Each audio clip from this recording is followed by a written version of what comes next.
Hello दोस्तों। तो आज इस वीडियो में हम जानेंगे कि आप अपने आरआरबी जेई सीवीटी वन में कितना सेफ अटेम्प्ट करें ताकि आपका श्योर शो सिलेक्शन हो सके और आप सीवीटी वन 01 को क्लियर करके सीवीटी 202 की प्रिपरेशन स्टार्ट कर सकें। तो चलिए इस वीडियो को शुरू करते हैं। जैसे कि आप स्क्रीन पे देख ही पा रहे होंगे, सबसे पहले हमने यहाँ सब्जेक्ट लिख दिया कि आप सबका सब्जेक्ट कौन कौन सा होता है। आपको होता है mathematics, general science, reasoning and awareness. तो इनके क्वेश्चन कितने आते हैं आपके?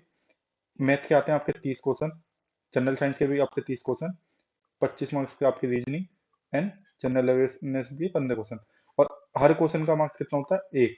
तो इसी हिसाब से आपके मैथ के 30 क्वेश्चन के आपके 30 मार्क्स बनेंगे, जनरल साइंस के भी 30, रीजनिंग 25 और जनरल अवेयरनेस भी 25। तो टोटल मिला के आपको 100 क्वेश्चन होते हैं और आपके 100 मार्क्स के होते हैं टोटल एग्जाम। ठीक है, एग्जाम पैटर्न आपको पता है, ये चारों आपको इंपॉर्टेंट है, सब चारों आपको पढ़ के जाने।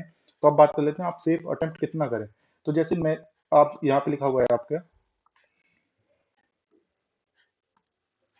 जैसे लिखा हुआ है यहाँ पे, मैथ के आपके 30 मार्क्स के होंगे, तो 30 में से आप कम से कम 24 से 26 तो अटेम्प्ट करिए एग्जाम में। ठीक है, और जनरल साइंस में भी आप 24 से 25 अटेम्प्ट करना ही पड़ेगा आपको। रीजनिंग में आपको 22 अटेम्प्ट करना पड़ेगा।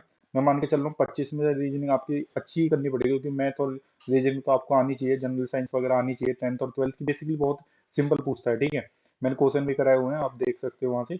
मैं यहाँ पे आपको डिस्क्रिप्शन में लिंक दे दूंगा, वहां पर आप जाके देख सकते हो वीडियो। ठीक है, जनरल साइंस के भी मैंने कराई हुए हैं, टॉप 50 क्वेश्चंस वगैरह सब कराए हुए हैं मैंने, आप देख सकते हो। जनरल अवेयरनेस की बात कर लें, जिसमें जीके, इसमें करंट अफेयर भी पूछा जाता है 5 नंबर का। तो ठीक है, बाकी स्टैटिक जी, अगर आपको जीके में कुछ नहीं आता है तो मैं बोलता हूँ पॉलिटिकल साइंस पढ़ जाना, उसमें से 3 से 4 नंबर तो वैसे ही आपको मिल जाएंगे। ठीक है, तो मैं क्या बोल रहा हूँ कि कम से कम 78 से 82 क्वेश्चन तो आपको अटेम्प्ट करना है। ये मैं अटेम्प्ट बता रहा हूँ, इतना तो आपको अटेम्प्ट करना ही है पेपर में, ताकि तभी आप सिलेक्शन के बारे में सोच सकते हो। देखो यहाँ पे मैंने कट ऑफ के बारे में भी लिखा हुआ है, इसके बारे में बात करेंगे अभी। ठीक है, अब मैं क्या बोल रहा हूँ कि आपको कट ऑफ, देखो पहले कट ऑफ की बात कर लें। तो देखो जनरल कैटेगरी के मैंने लिखा हुआ है यहाँ पे कट ऑफ। ठीक है, इसमें कितने कितनी कट ऑफ गई? 75 से 82 मार्क्स पे लाए हुए हैं जो बच्चे, उनका सीवीटी 2 1 के लिए आगे प्रोसेस हुआ है। ठीक है, ओबीसी की बात कर लें तो 72 से 78। ठीक है, एससी की बात करें तो 68 से 73 मार्क्स चाहिए, और एसटी की बात करें तो 64 से 70, एंड ईडब्ल्यूएस की बात करें तो 75 से 77, इस तरीके से। अब जैसे आपको पता ही है, करेक्ट मार्क्स का +1 मिलता है, और नेगेटिव मार्किंग ध्यान रखना, इसमें नेगेटिव मार्किंग होती है आपको कितनी की होती है? आपको -1/3, मतलब हर एक क्वेश्चन को गलत करने में आपके 0.33 नंबर कट जाएंगे आपके। ठीक है, टाइम आपको पता है 90 मिनट्स मिलती है, 1.5 घंटा मिलता है आपको 100 क्वेश्चन अटेम्प्ट करने के लिए। अब अगर आपको इतना मतलब स्कोर करना है तो कम से कम अटेम्प्ट करना पड़ेगा। फिर आपका कुछ क्वेश्चन गलत भी होते हैं, नेगेटिव मार्किंग भी होती है, इस तरह से माइनस वगैरह भी होते हैं। ठीक है, तो इसके ध्यान में रख के हमें कितना करना चाहिए। तो जैसे कि मैंने अभी आपको बताया कि 78 से 82, मतलब 78 से 82 तो आपको करना ही है। और अगर बहुत ही ज्यादा मतलब कि बिल्कुल सेफ जोन में जाना है, तो मैं मान के चलता हूँ कि मैथ के आपको 28 अटेम्प्ट करो। ये मैं अटेम्प्ट बता रहा हूँ, ठीक है, कट ऑफ नहीं बता रहा हूँ कितना। इतना 28 अटेम्प्ट करोगे तो मान के चल रहा हूँ कि 24 आपने ठीक कर दिए और 4 गलत कर दिए। ठीक है, तो 4 में 4 का जो आपकी 0.33 से मल्टीप्लाई करोगे तो 1.2 समथिंग हुआ। ठीक है, तो आपके ये कट के आपके कितना रह गए? 22.5 नंबर रह गए। समझे? लिख देता हूँ दूसरे पेन से। ठीक है, ये आपके कितने रह गए? 22.5 नंबर। इसी तरीके से ये 27 है, इनको अटेम्प्ट करोगे आप। ठीक है, इनको अटेम्प्ट करोगे। ठीक है, अब ये अटेम्प्ट है, इसमें से कुछ गलत भी जाएगा, तो इसी तरह से इसमें से भी आपके 22.5 नंबर लिए आए आप इसमें से, तो आपका दोनों का कितना हो गया? इनका 45 हो गया। समझ लो, 60 में से आप सिर्फ 45 लेकर आए, तो ये कोई अच्छा स्कोर नहीं है 45 लाना।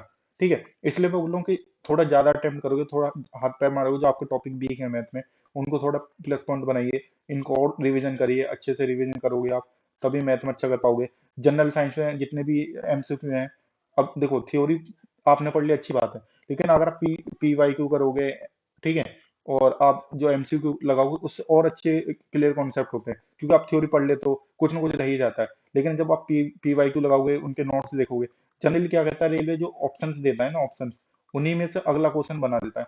तो इसी तरह के मैंने सीरीज कराई हुई है टॉप 50 की साइंस में, और मैं आगे भी करा रहा हूँ, तो उसको आप फॉलो कर सकते हो। ठीक है, रीजनिंग की बात करें, रीजनिंग में आपको प्रैक्टिस करोगे तो 23 से 24 नंबर लेके ही आने पड़ेंगे आपको। और अवेयरनेस की बात करूँ तो 9 से 11, अगर इस तरह से आप करोगे तो 87 से 90 अटेम्प्ट कर पाओगे आप। और मैं मानता हूँ कि अगर आपने 85 प्लस भी अटेम्प्ट करा है ना आपने, तो बहुत अच्छा अटेम्प्ट करा है। लेकिन एक्यूरेसी अच्छी होनी चाहिए, ये नहीं कि 85 अटेम्प्ट कर दिए सारे गलत हों, ठीक है? तो अच्छे रखनी चाहिए। तो आपको क्या, देखो जनरल वालों को क्या है, 75 से 82 के बीच में आना पड़ेगा। ऐसा नहीं है कि सीवीटी 1 सिर्फ स्क्रीनिंग के लिए होता है, सिर्फ आपको क्लियर करना है, लेकिन ये आगे जाके भी और ज्यादा काम करता है। रेलवे का जो कट ऑफ निकलती है ना, बहुत कॉम्प्लिकेटेड है, ठीक है? आपको सिर्फ ये क्लियर नहीं करना है, ये क्लियर नहीं करना है आपको। 80 प्लस मार्क्स, कोशिश करो कि 80 प्लस या 75 प्लस अदर कैटेगरी वाले स्कोर करने की कोशिश करो, ताकि आपका जो सीबीटी 2 होगा उसमें आपको हेल्प मिल सके, राइट? ठीक है, ओबीसी वाले फिर से देख लो, 72 से 78 गई है पिछली बार, ये पिछली बार की कट ऑफ गई है, ठीक है? 68 से 73, 64 से 70, तो ये नहीं है कि इतनी जा रही है, इसमें से +5 मान के या +4 मान के और चलो ऊपर से, क्योंकि हर बार बच्चे ज्यादा अटेम्प्ट करते हैं, ज्यादा अच्छे से प्रिपेयर करके जाते हैं और अच्छे ज्यादा नंबर लेके आते हैं, तो ये मान के चलो कि इतने पे ही लगेगी। इस बार भी मैं मान के चलूँ कि 86 मान लो इसकी, इसी तरीके से 80 मान लो इनको, ठीक है? इसको मान लो कि 75 मान लो, ठीक है? और इधर 72 मान लो, तो इस तरह से 1-2 नंबर, 4-5 नंबर बढ़ ही जाते हैं, ठीक है? अब देखो एग्जाम डेट कब है आपका? आपका एग्जाम डेट है 19 फरवरी, 20 फरवरी और 3 मार्च को, ठीक है? और आज डेट है आपकी 24 जनवरी, ठीक है?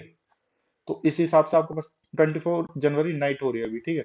इस हिसाब से तो आपके पास टाइम बिल्कुल भी नहीं बचा, ठीक है? तो कम से कम आपको 20-25 दिन है, आप अच्छे से इसको रिवाइज करिए और आप कोशिश करिए जो भी आपके वीक पॉइंट है उनमें अच्छा करिए, ठीक है? और जो भी मैं इंपॉर्टेंट चीज लेके आ रहा हूँ स्मार्ट कॉन्सेप्ट क्लासेस पे लेके आ रहा हूँ, ठीक है? इस चैनल को आप सब्सक्राइब करिए, तो आपका अच्छा ही होगा, ठीक है? चलो मिलते हैं नेक्स्ट वीडियो में, थैंक यू।